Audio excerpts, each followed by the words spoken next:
East Africa, 800 years ago. It's the middle of the night and a lion roars right outside your home. 400 pounds of teeth and claws trying to break through your walls. Hyenas are calling out from 3 different directions, surrounding you. Inside, a mother holds her baby close in fear, while the animals outside your house huddles together. One broken branch, one opening in the fence, and by sunrise, there's nothing left but bones. But the family sleeps through the night without a scratch. This wasn't luck. This was the product of 4,000 years of architectural genius, where mistakes meant extinction. So what secrets allowed ancient Africans to rest safely in Earth's deadliest hunting ground? Drop any unprepared person into ancient Africa and they'd be dead within hours. This continent held the most concentrated collection of apex predators on the planet.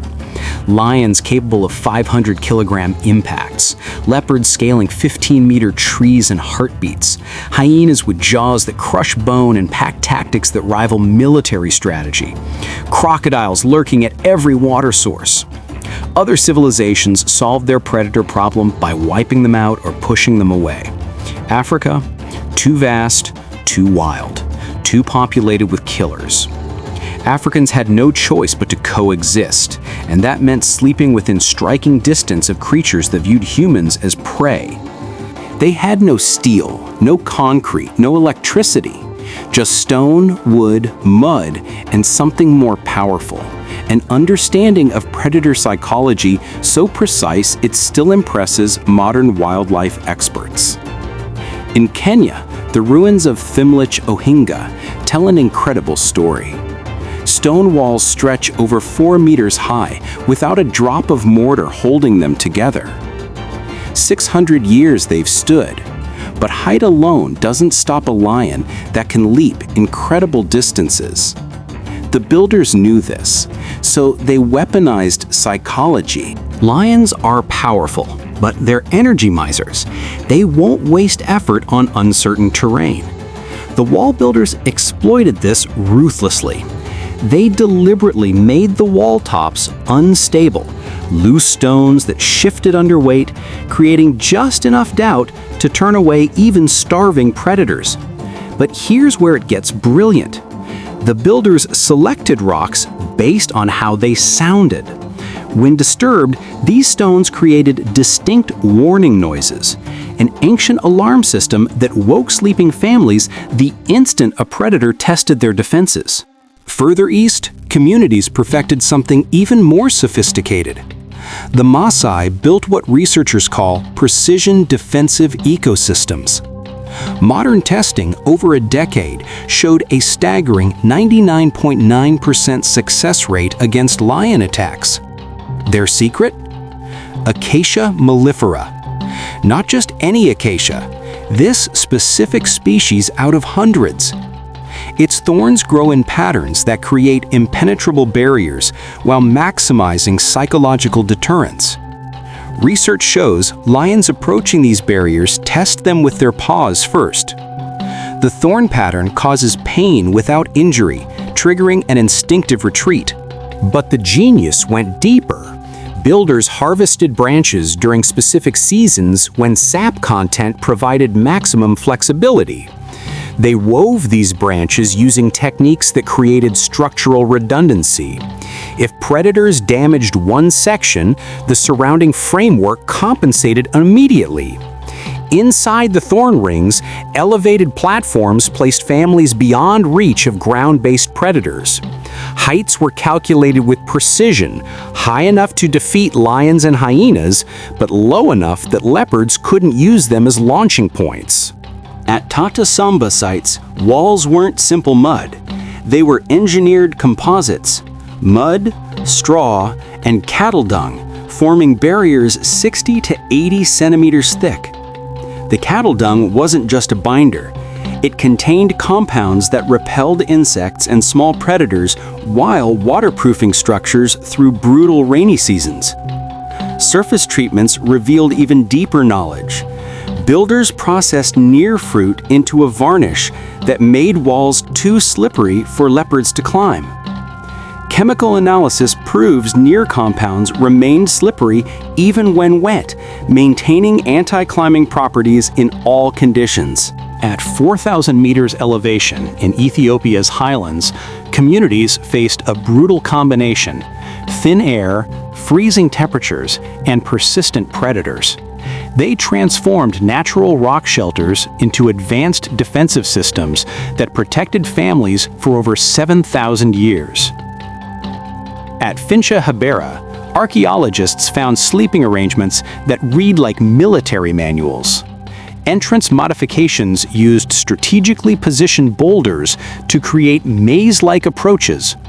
Any predator attempting entry exposed itself to defenders while preventing pack animals like hyenas from coordinating attacks. The design exploited hunting patterns. Leopards and hyenas relied on surprise. The maze forced them into disadvantageous positions where their natural advantages became fatal weaknesses. Water access was integrated into the defense.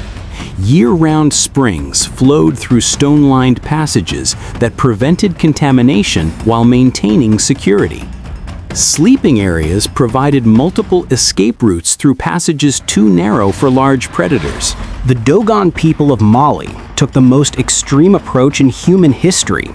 They carved cliff dwellings directly into the 250-kilometer Bandiedara escarpment, placing entire families hundreds of meters above ground, completely beyond reach of terrestrial predators.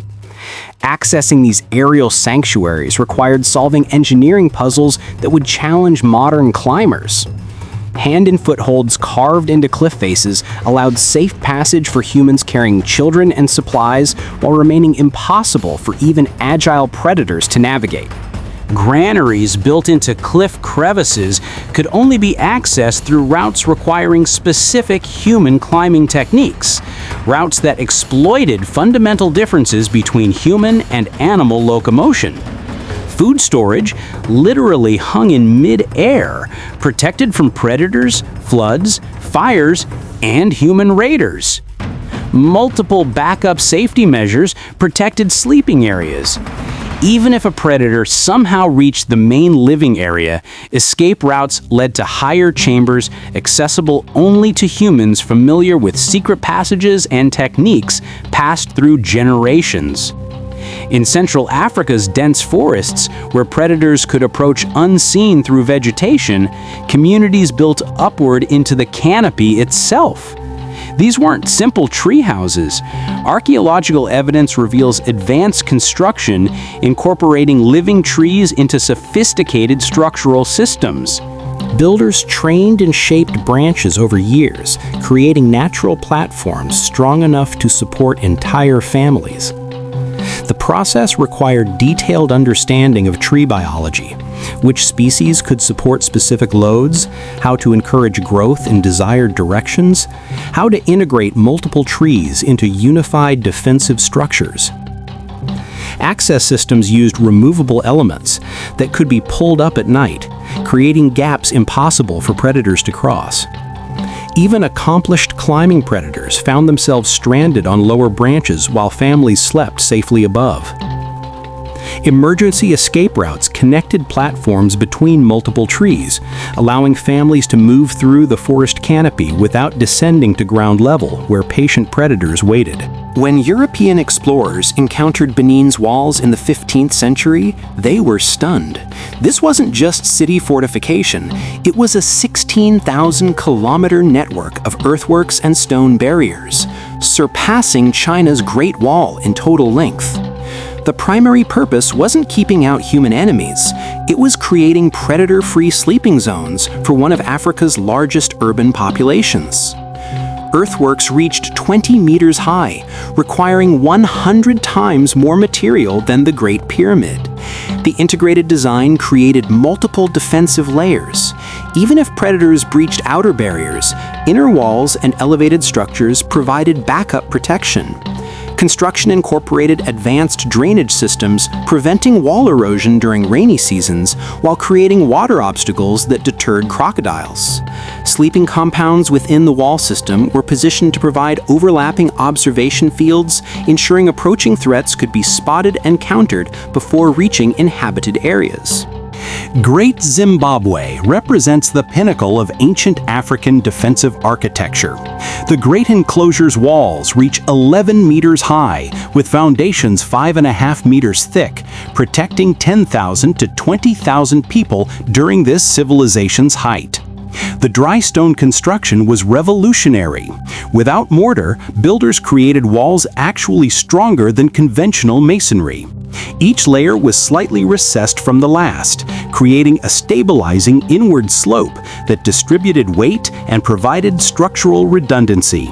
These walls withstood ground tremors, extreme weather, and direct attacks from the largest predators without losing integrity. Inside, sleeping arrangements followed military precision. Elevated platforms provided safe sleeping areas, while strategic positioning ensured every family had access to multiple escape routes. The circular design eliminated blind corners where predators could hide, while creating clear sight lines for defenders monitoring the perimeter. What unified all these solutions was intimate knowledge of predator behavior.